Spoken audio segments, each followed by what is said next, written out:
My name is Jimmy Gathu. I'm 45 years old, a father of 3 and a grandfather of 1. I'm a media practitioner.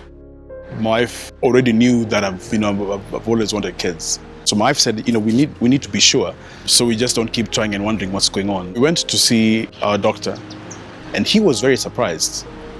I didn't know why then. So he told my wife to step out for a bit, and because he wanted to have a discussion with me. So he said, "Have you ever heard of a fertility test?" So he explained to me what it entails.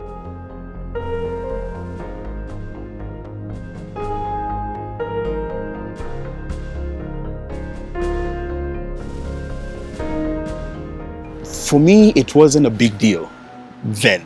I wanted us to have another child. Whatever it would take, let's do it. We went through the fertility test. When I explained that to some of my friends, and they were shocked at me accepting to do that. It's not a big deal. It's called supporting the person who you say you love. Thank God we got our second baby. It's amazing how people find it taboo that the man's responsibility is bounded within the confines of the living room. I think I know only 1 or 2 who have gladly gone through a fertility test because they wanted to be sure. Many will say, no, that's not my responsibility. And the more you ask, they become very hard on you. They call you names, and I've been called names.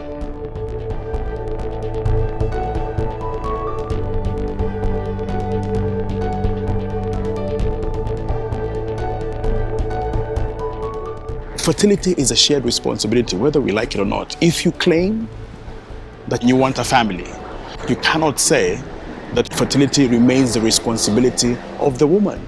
Don't be embarrassed by saying that your second child is adopted. Don't be embarrassed by saying that you and your wife got together and decided together to have a surrogate mother. In this day and age, that should not be an embarrassing situation. It is a shared responsibility. It is you doing things together. So you learn to share other things because you have that very personal, very scary. It is scary.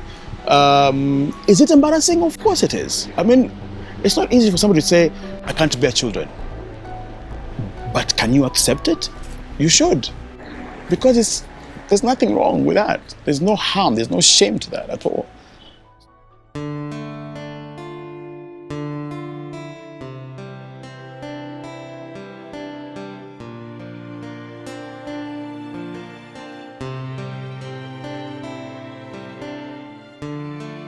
Will this change? I think it will change if more men start talking.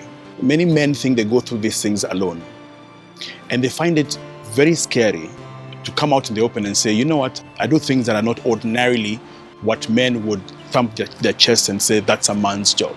You according that child an opportunity to belong,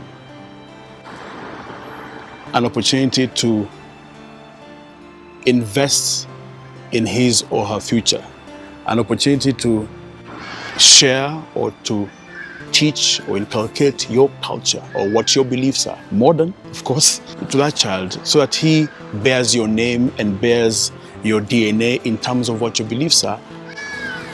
That is bigger than what society terms, that biological process of bearing a child. It's a powerful experience. We just have to know it, understand it, and then talk about it. The more we talk about it, the easier it gets to anyone who wants to find out. But when you keep quiet, because society has a different impression or perception about a man, you lose. You will live society's life, not yours. I don't think I want to do that. I don't think you should.